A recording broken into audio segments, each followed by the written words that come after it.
Inter part 1 VN page 2 के test number 1 का syllabus है चैप्टर नंबर 1 एंड 5। सबसे पहले चैप्टर नंबर 5 डिस्कस कर लेते हैं। सर्कुलर मोशन, जो कि वेटेज के अकॉर्डिंग एग्जाम वेटेज के अकॉर्डिंग इंपॉर्टेंट भी है। इसमें हम डिस्कस करेंगे सिर्फ इंपॉर्टेंट लॉन्ग क्वेश्चंस।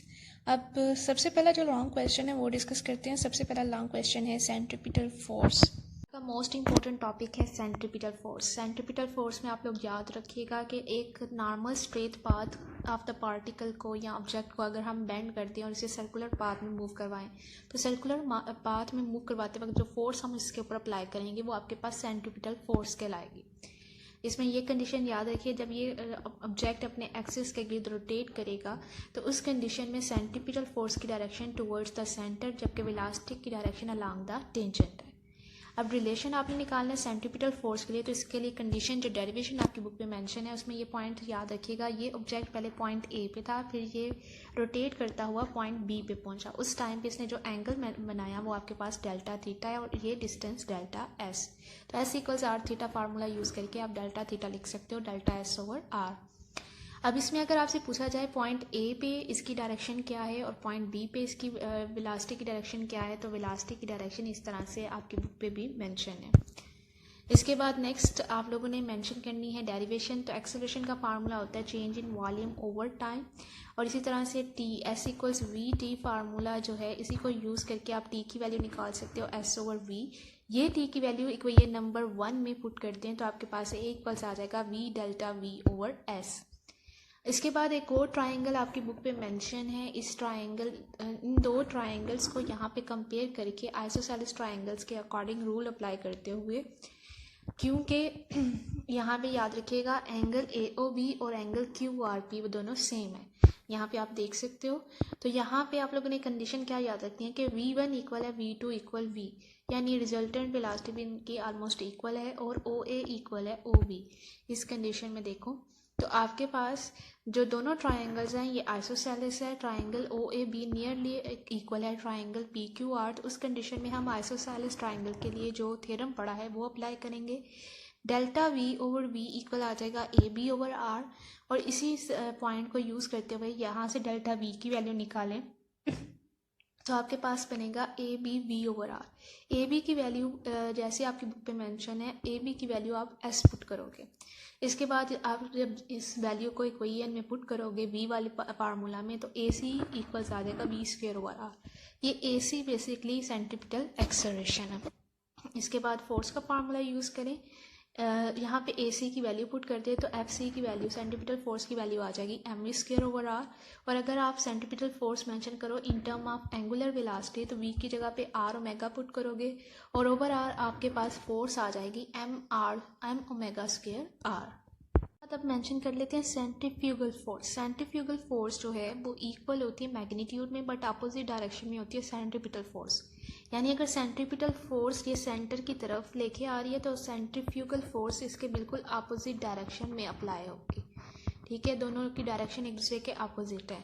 और इसका फार्मूला भी देख सकते हो, सेंट्रीपिटल फोर्स का formula mv square over R है, जबकि इसका formula minus mv square over R है। तो अगर ये गाड़ी सर्कल में मूव करे तो ये जो रेड एरो है वो बेसिकली शो कर रहा है सेंट्रीपिटल फोर्स की डायरेक्शन इस डायग्राम में, जबकि इस डायग्राम में ये जो रेड एरो है ये शो कर रहा है कि ये उसे सर्कल से अवे मूव करवाने की कोशिश कर रही है, तो वो आपके पास सेंट्रीफ्यूगल फोर्स है। ये कुछ पॉइंट्स हैं जो आप लोगों ने याद रखने हैं, इन दोनों के डिफरेंसेस क्या हैं। पॉइंट आप लोग मेंशन करोगे आर्टिफिशियल ग्रेविटी, ये भी एक इम्पोर्टेंट लॉन्ग क्वेश्चन है। आर्टिफिशियल ग्रेविटी में पॉइंट याद रखेगा कि स्पेसशिप के अंदर जो है वो वेटलेसनेस की कंडीशन होती है। तो स्पेसशिप अगर out of the earth available है तो उसके अंदर ग्रेविटी प्रोड्यूस करवाने के लिए आप क्या करोगे, उसको रोटेट करवाओगे उसके अपने एक्सिस के गिर्द, यानी स्पिन मोशन करवाएंगे। तो इस कंडीशन में ग्रेविटी प्रोड्यूस होगी स्पेसशिप के अंदर, उस ग्रेविटी को हम मेंशन करेंगे आर्टिफिशियल ग्रेविटी। अब इसमें जो कंडीशन आप लोगों ने याद रखनी है, इसकी डेरिवेशन में आप लोगों ने सेंट्रीपिटल एक्सेलरेशन का फार्मूला जो आप लोगों ने पीछे ड्राइव किया है AC equals V square over R, इसी फार्मूला को यूज़ करके यहाँ पे V की जगह पे R ओमेगा पुट किया। R ओमेगा का स्क्वायर हो गया R square omega square over R, यहाँ से R से कैंसिल हुआ तो बाकी बचा R omega square. Omega equals होता है 2 पाई F। तो 2πf की जगह पे आप मेंशन करोगे 1/t, तो ये बन गया 2π/t। ठीक है, तो यहाँ पे इस वजह से 2π/t का स्क्वायर लिया आपने। और उसके बाद नेक्स्ट पॉइंट देख सकते हो, यहाँ पे r/t² जो मेंशन किया है, 1/t² की जगह पे उसने मेंशन कर दिया f²। ठीक है, तो यहाँ पे लिख दिया f², यहाँ से f² एक साइड पे कर लो तो AC/4π² r आ जाएगा और f की वैल्यू आ जाएगी 1/2π√AC/r। नेक्स्ट हमारा इंपॉर्टेंट टॉपिक है लॉन्ग क्वेश्चन के लिए rotational kinetic energy. Rotational kinetic energy में पॉइंट याद रखिएगा, जब कोई बॉडी रोटेट करेगी, सर्कल में मूव कर रही हो, तो उस रोटेशन की वजह से उसके अंदर जो एनर्जी प्रोड्यूस होगी उस मूव करते वक्त, तो उस एनर्जी को हम कहेंगे रोटेशनल काइनेटिक एनर्जी। इसका फार्मूला आप लोगों ने याद रखना है। वैसे जो लीनियर आपके पास काइनेटिक एनर्जी है उसका फार्मूला हाफ mv² है, जबकि रोटेशन काइनेटिक एनर्जी का फार्मूला हाफ I⍵² है। यहाँ पे जो ओमेगा है ये एंगुलर वेलोसिटी को शो करता है, क्योंकि जब कोई चीज़ सर्कल में मूव करती है तो उसकी वेलोसिटी एंगुलर वेलोसिटी होगी। इसी तरह से आप रोटेशनल काइनेटिक एनर्जी फाइंड करोगे। आप स्पिनिंग बॉडी, यहाँ पे एक स्पिनिंग बॉडी कंसिडर की गई है जो किसी एक्सिस के गिर्द रोटेट कर रही है, और इसके लिए यहाँ पे जो कंडीशन है V = r⍵ फार्मूला, तो आप लोगों ने हाफ mv² जो काइनेटिक एनर्जी का फार्मूला है वहाँ पे V की वैल्यू पुट कर दी r⍵, और इसी तरह से आपके पास फार्मूला बन गया हाफ mIr⍵²।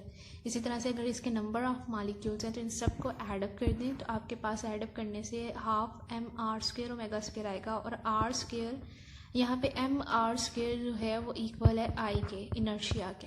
तो इस वजह से आपके पास रोटेशनल काइनेटिक एनर्जी का फार्मूला बनेगा half I⍵²। Next point, rotational kinetic energy find की थी आपने डिस्क के लिए, तो डिस्क के लिए कंडीशन याद रखिएगा, I की वैल्यू 1/2 mr² होगी। तो 1/2 को 1/2 पीछे जो फार्मूला आप लोगों ने पढ़ा है 1/2 I⍵², उसमें आप लोग I की ये वैल्यू पुट कर दो, तो 1/2 से मल्टीप्लाई हुआ 1/4 mr²⍵², जिसे आप r²⍵² की जगह पे v² पुट करोगे तो 1/4 mv² इसका फार्मूला मेंशन करेंगे। इसी तरह से हुक के लिए आप लोगों ने डेरिवेशन की, और यहाँ पे I की जो वैल्यू आप पुट करोगे वो mr² है, तो 1/2 I⍵² जो आप लोगों ने रोटेशनल काइनेटिक एनर्जी का फार्मूला पढ़ा है उसमें I की जगह पे mr² पुट कर दिया, तो आपके पास ये टॉपिक है जियोस्टेशनरी ऑर्बिट। तो इसमें पॉइंट याद रखिएगा, अगर किसी सैटेलाइट की रोटेशन अर्थ की रोटेशन के साथ सिंक्रोनाइज कर जाए, यानी जैसे अर्थ का टाइम पीरियड हम 24 आवर्स या 1 डे सपोज करते हैं, यानी एक दिन लगता है ऐसे रोटेट करते हुए अपने एक्सिस के गिर्द, तो यहाँ पे याद रखिएगा कि जियोस्टेशनरी सैटेलाइट भी ऐसा सैटेलाइट होगा जिसका टाइम पीरियड 24 आवर्स या 1 डे हो, और उस जियोस्टेशनरी सैटेलाइट जिस ऑर्बिट में रोटेट कर रहा होगा उस ऑर्बिट को हम बोलेंगे जियोस्टेशनरी ऑर्बिट। ठीक है, ये कंडीशन आप लोगों ने याद रखनी है। और इस जियोस्टेशनरी ऑर्बिट के लिए नेक्स्ट पॉइंट आप लोगों ने याद रखना है, इसमें आप लोगों ने डेरिवेशन की थी, रेडियस फाइंड किया था जियोस्टेशनरी ऑर्बिट का। तो जियोस्टेशनरी ऑर्बिट का रेडियस फाइंड करने के लिए यहाँ पे कंडीशन आपने याद रखनी है कि जो सेंट्रीपिटल फोर्स है जो प्रोड्यूस करिए एक्सेलरेशन वो इक्वल होगी gravitational force on the satellite. Centripetal force का फार्मूला mv²/r, m1 यहाँ पे सपोज किया गया, यहाँ कैपिटल M भी आप लिख सकते हो, स्मॉल m भी मेंशन कर सकते हो, और इस साइड पे आपके पास सेंट्रीपिटल फोर्स का formula G capital M small m/r² according to your book. ठीक है, ये स्मॉल m इस स्मॉल m से कैंसिल हो जाता है, तो आपके पास r³ बाकी बचता है Gm कैपिटल M T²/4π²। इसी वैल्यू में इसी में आप लोगों ने वैल्यूज मेंशन की थी इन कांस्टेंट्स की, और यहाँ पे आपके पास r की वैल्यू आ जाती है 4.22 × 10⁻⁷। डिस्कस कर लेते हैं चैप्टर नंबर 1 मेजरमेंट्स, जो शॉर्ट और MCQs के लिए बहुत इंपॉर्टेंट है according to board point of view. इसमें जो इसके न्यूमेरिकल हैं, एक्सरसाइज न्यूमेरिकल और एग्जाम्पल, वो भी शॉर्ट क्वेश्चन की फॉर्म में आ चुकी हैं। इसके सारे न्यूमेरिकल, सारी एक्सरसाइज है, शॉर्ट क्वेश्चन सारी के सारी बोर्ड में रिपीट हो चुकी है, बार बार पूछे जा चुके हैं वो पॉइंट्स। इसके अलावा इसके टॉपिक्स के अंदर से भी जो पॉइंट्स पूछे जाते हैं वो भी अब डिस्कस कर लेते हैं।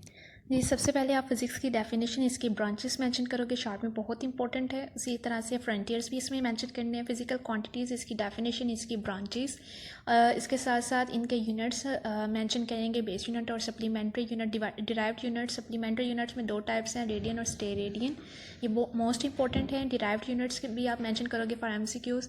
इसी तरह से कन्वेंशंस जो हैं यूनिट्स की, ये इंपॉर्टेंट है MCQs के लिए। Significant figures, error and uncertainty, significant figures MCQ MCQs के लिए मोस्ट इंपॉर्टेंट है। हर दफ़ा ऑलमोस्ट इसमें से एक ना एक MCQ पूछा जा चुका है, तो इसमें रूल्स आप लोगों ने याद रखने हैं, स्पेशली ज़ीरो कब सिग्निफिकेंट होगा और कब सिग्निफिकेंट फिगर नहीं होगा। इसी तरह से प्रिसीजन एंड एक्यूरेसी में आप लोग इनको डिफाइन करोगे। एब्सोल्यूट, परसेंटेज और फ्रैक्शनल अनसर्टेनिटी के फार्मूलाज आप लोग याद रखोगे। असेसमेंट में 5 पॉइंट्स आप लोगों ने याद रखने हैं, एडिशन और सब्ट्रैक्शन, मल्टीप्लिकेशन और डिवीजन, पावर फैक्टर, और इसी तरह से एवरेज वैल्यू कैसे निकालते हैं, इनके रूल्स आप लोगों ने मेंशन करने हैं, और टाइमिंग एक्सपेरिमेंट। ये शार्ट और MCQs दोनों के लिए बहुत इंपॉर्टेंट है। नंबर 1 का मोस्ट इंपॉर्टेंट टॉपिक है डायमेंशंस। इसमें से MCQs और शार्ट बहुत दफ़ा आ चुके हैं बोर्ड में। इसमें पहली पॉइंट आप लोगों ने याद रखना है, जो बेसिक डायमेंशंस हैं, जो बेस यूनिट्स हैं, बेस क्वांटिटीज़ हैं, उन्हीं के हम डायमेंशंस मेंशन करते हैं। मैथ्स का है कैपिटल M डायमेंशन है, लेंथ की कैपिटल L और टाइम की कैपिटल T। इन्हीं को यूज़ करके हम डिराइव्ड जो यूनिट्स हैं उनके भी डायमेंशंस मेंशन करते हैं। जैसे एरिया का formula length multiply by width, length की डायमेंशन L और विड्थ की भी डायमेंशन L, तो L मल्टीप्लाई L करें तो L स्क्वायर। इसी तरह से वॉल्यूम L क्यूब हो गया। Velocity S over T, distance over time है, डिस्टेंस S की जगह पे L ओवर T मेंशन करोगे तो LT -1 इसकी मेंशन करेंगे। Acceleration LT -2, force MLT -2, work ML square T -2, और इसी तरह से पावर और मोमेंटम। ये सारे बेसिक डायमेंशंस है जो शार्ट में भी पूछे जा चुके हैं। इसके बाद मेंशन करते हैं डायमेंशनल एनालिसिस। डायमेंशनल एनालिसिस में पहला पॉइंट आप लोगों ने याद रखना है कि यहाँ पे डिफरेंट फिजिकल क्वांटिटीज़ जो हैं उनके आइडेंटिफाई करने के लिए हम डायमेंशनल एनालिसिस यूज़ करेंगे। अब ये कहाँ कहाँ पे यूज़ होंगे, क्या एप्लीकेशंस है डायमेंशनल एनालिसिस की, तो ये रिलेट करती है डिराइव्ड क्वांटिटी को बेस क्वांटिटी के साथ। इसी तरह से ये होमोजेनिटी चेक करने के लिए भी यूज़ होती है और डिराइव करते हैं पॉसिबल फार्मूला इस डायमेंशनल एनालिसिस को यूज़ करके। सबसे पहले मेंशन कर लेते हैं होमोजेनिटी या फिजिकल इक्वेशन। ये पॉइंट आपकी बुक पे भी मेंशन है। इसमें आप लोगों ने याद रखना है कि यहाँ पे जो डायमेंशंस हैं वो हम मेंशन करते हैं एक इक्वेशन के अंदर, दोनों साइड पर, लेफ्ट हैंड साइड और राइट हैंड साइड, दोनों साइड्स पे डायमेंशंस पुट की जाती हैं और चेक किया जाता है कि क्या वो इक्वेशन करेक्ट है या रॉन्ग। जैसे कि ये एग्जाम्पल आपकी बुक पे मेंशन है, VF = VI + AT। अगर इसमें मैंने डायमेंशन पुट करनी है तो वेलोसिटी VF, इसकी dimension LT -1, VI initial velocity वो भी LT -1। इस फार्मूला में AT भी है, तो AT A की वैल्यू डायमेंशन होती है LT -2। इसे जब T से मल्टीप्लाई करेंगे तो LT -1 आएगा। अब ये सारी वैल्यूज इसमें पुट कर दें तो इस साइड पे 2LT -1 आता है, लेकिन हम कांस्टेंट कंसिडर नहीं करते। ये आपकी एक्सरसाइज का न्यूमेरिकल है, तो ये याद रखिएगा। यहाँ पे 2 भी था लेकिन हम 2 मेंशन नहीं करते क्योंकि भाई कांस्टेंट है। अगर डायमेंशन चेक की जाए दोनों साइड पे तो दोनों डायमेंशंस इक्वल है, इसका मतलब ये इक्वेशन करेक्ट है। इसी तरह से डिराइव करते हैं एक पॉसिबल फार्मूला। पॉसिबल फार्मूला कैसे डिराइव करते हैं, इससे रिलेटेड ये एग्जांपल आपकी बुक पे मेंशन है। इस एग्जांपल में उसने मेंशन किया हुआ है कि जो टाइम पीरियड है वो डिपेंड कर रहा है लेंथ, मास, एंगल और एक्सेलरेशन पे। अब ये डेरिवेशन आप लोग कैसे करोगे, ये बुक पे आपकी एग्जांपल नंबर 5 है जो मेंशन है। इसमें याद रखिएगा टाइम पीरियड जो है कैपिटल T, उसकी डिपेंडेंस मास, लेंथ, थीटा यानी एंगल, और इनकी डायमेंशंस मेंशन करोगे इन सब क्वांटिटीज़ की। थीटा की जो डायमेंशन है वो LL -1 लिखी गई है क्योंकि S = R थीटा। इस फार्मूले से आपने थीटा की डायमेंशन निकालनी है, तो थीटा इक्वल आता है S/R।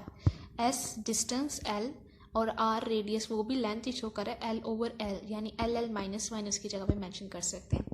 इसी तरह से आपने कंपेयर करनी है सब डायमेंशंस को, लेफ्ट हैंड साइड और राइट हैंड साइड की डायमेंशंस को, तो ये वैल्यूज़ आपके पास आएंगी और इनको इक्वेट करें इनकी पावर्स को तो आपके पास ये वैल्यूज़ आ जाएंगी इन कांस्टेंट्स की। अब इसके बाद ये वैल्यूज़ आप लोगों ने इसमें पुट कर दी और फार्मूला क्या बन गया, T = कांस्टेंट √L/G। तो इस तरह से आपने डायमेंशन यूज़ करके एक फार्मूला डिराइव किया। अब ये जो कांस्टेंट है, कांस्टेंट से रिलेटेड याद रखिएगा, कांस्टेंट की वैल्यू जो है वो आप डिटरमिन नहीं कर सकते डायमेंशनल एनालिसिस को यूज़ करके। ये आपके एक्सरसाइज का शॉर्ट। होप सो आपको समझ आ गई होगी। थैंक यू, अल्लाह हाफिज़।